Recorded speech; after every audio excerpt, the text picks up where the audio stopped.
Welcome back to the channel and welcome to Dartmoor.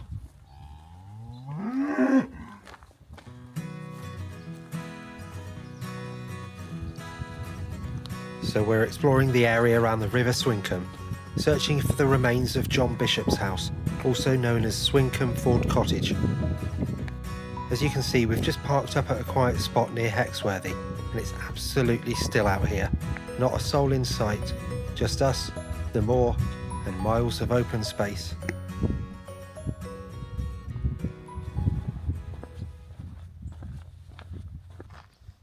So we're heading off across the Tor Royal estate, an area rich in history with ties to tin mining, agriculture and some really interesting characters. This part of the moor is often overlooked, but it's full of stories. Already the landscape opens up beautifully. You can see how wild and remote this part of Dartmoor really is, and it's hard to believe people once lived out here. Good morning. So apart from the cows, there's not another soul in sight. It's absolutely blissful.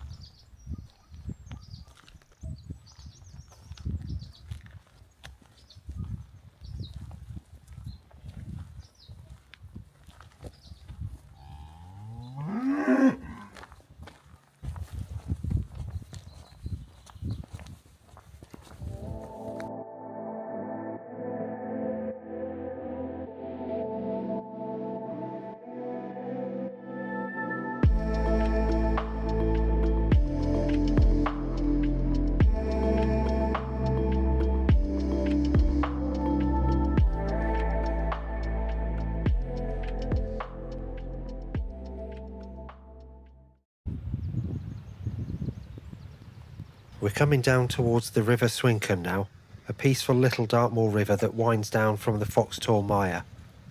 There's a crossing here known as Swincombe Bridge, or the locals call it Fairy Bridge. It replaced a set of old stepping stones and was rebuilt after John Bishop passed away in the 1890s.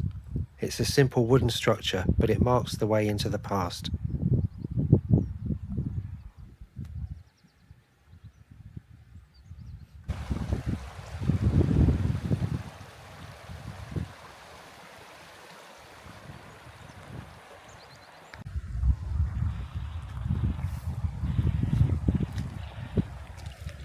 Crossing over now, this would have been the same path used by Bishop and earlier tenants like Henry Sparks, a tin miner who lived here in the early 1800s.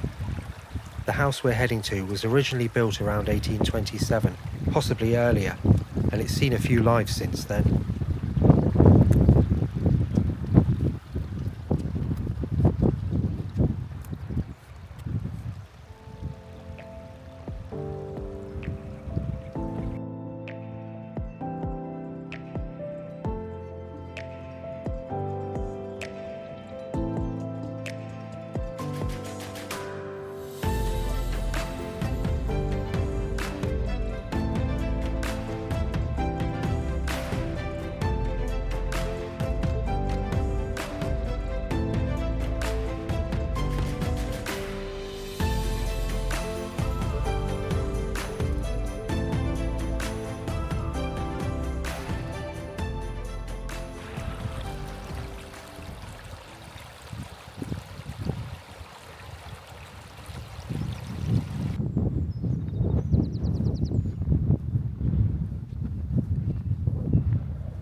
And here it is, what's left of the house.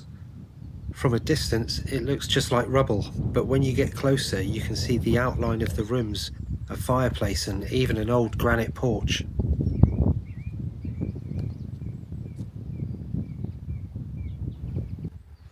So this had been a two-storey thatched cottage in its time, quite grand for such a remote location, and it was first rented out by Henry Sparks and then taken over by John Bishop in 1843, who lived here until he died in 1892.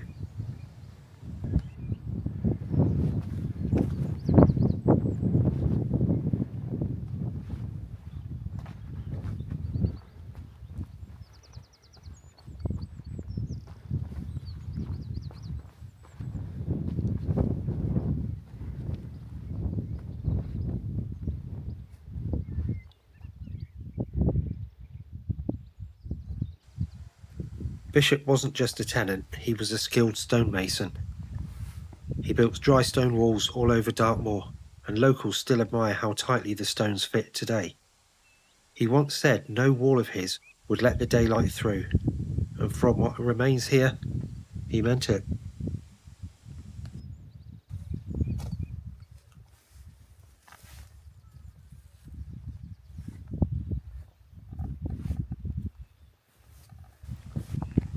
You can really see how isolated this place is. It's nestled between hills, roads, no neighbours, just silence, and it makes you wonder what daily life here was like. There was a garden, a hearth, and in years later even a small slate roof after the original thatch burned in 1896.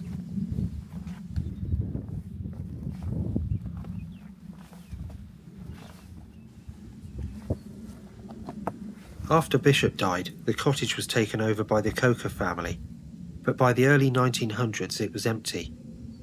Slowly it fell into ruin. The National Park actually did some restoration here in the 1980s, saving what they could.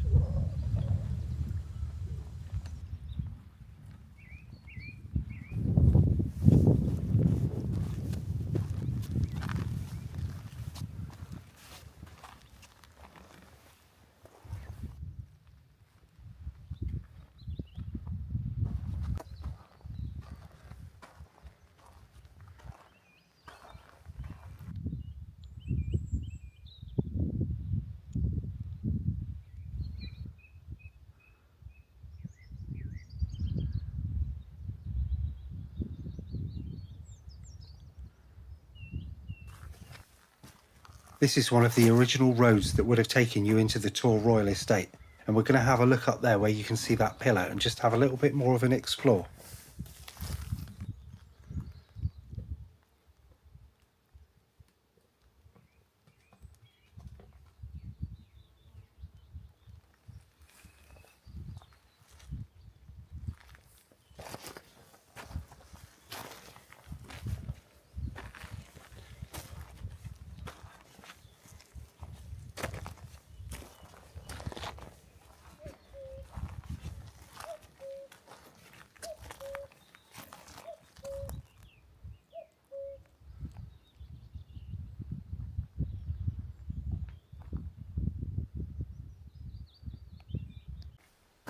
So this old granite pillar is quite striking, just standing on its own. It's thought to have been part of a grand entrance or perhaps a boundary marker from the estate. It sort of feels out of place in such a modest ruin, but that's Dartmoor for you, layers of history just lying around.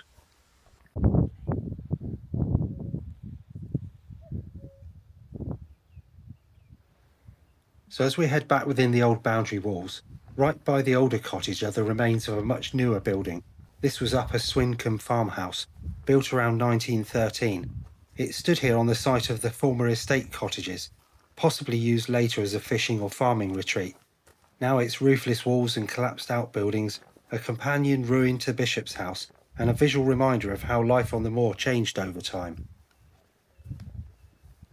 The contrast between the two sets of ruins offers a unique visual story. One home was built with traditional granite techniques by a master craftsman, the other a farmhouse of more conventional domestic life before Dartmoor began to populate in the 20th century. Both sets of ruins sit along the Swinkham Valley track, hinting at how once this modest community evolved, from early mining cottages to estate lodges, then to early modern rural dwellings, and finally to abandonment.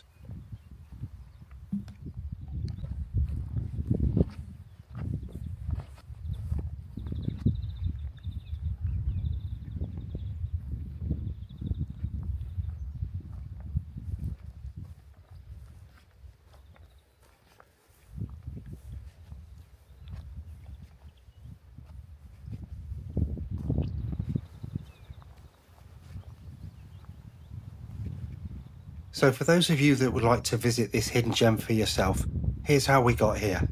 We started from a quiet spot just outside Hexworthy, on the small lane that leads towards Swinedown and Swinkham Reservoir. There's room to pull over in one or two places, nothing official, but it's usually very peaceful out here. From the lane we followed the moorland path heading southeastwards towards the River Swincombe. The route isn't waymarked, but you'll find faint tracks and then even parts of the old tarmac road through the grass and the heather. It's remote, but the river makes a great natural guide, and it is quite easy walking. After about a mile's walk across open moorland, you'll reach Swincombe Bridge, a simple wooden footbridge that crosses the river, and as we said earlier, locals call it Fairy Bridge. Just after that crossing, look to your right and slightly uphill, and you see the remains of John Bishop's house, also known historically as Swincombe Ford Cottage. Then just beyond it, there's the set of ruins Upper Swincombe farmhouse, which dates from the early 1900s. Between the two, you'll get a fascinating glimpse of Dartmoor life across the 2 centuries. It's about a 2 to 2.5 mile round trip, but if you enjoy exploring, this is one of Dartmoor's more rewarding hidden places.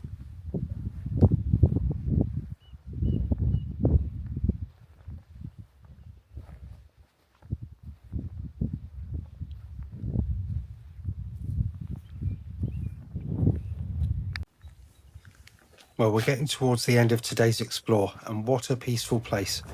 Hidden away in the Swincombe Valley, with nothing but the sound of the river and the wind in the grass, John Bishop's house is one of those Dartmoor secrets that still holds a story, even in ruin, and it's hard to imagine what life must have been like here, so remote and so exposed, but also so beautiful. The man who built these walls left more than just stone behind. He left a footprint in the landscape and a little window into Dartmoor's past. I want to say thank you to you all for coming along with us today, and if you enjoyed this walk, please give the video a like. It really helps more than people know in these hidden places. And if you haven't already, consider subscribing to the channel for more Dartmoor explores and forgotten corners of the countryside.